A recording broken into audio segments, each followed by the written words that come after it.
Hi, in this video I would like to show you how to duplicate body in FreeCAD. So first we need to create an empty file, and after that you need to check if you have here part design selected. It is very important because after that we will be able to click here on create body. Then we need to click create sketch, and here we need to select XY plane. Now I click OK button, and I'm going to create here a simple body, so I click on this one icon and I select here rectangle. Now I draw here a simple rectangle, I click close and I click on pad.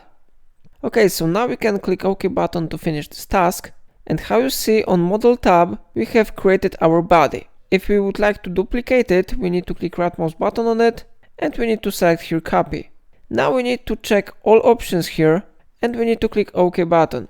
Now I need to click right mouse button on the right side of our body and I need to click here paste. Okay, so now body has been successfully duplicated here. If you would like to see it, you can hide first body, or you can click right mouse button on it and you can select here transform. You will be able to change position of this body. So how you see it really works.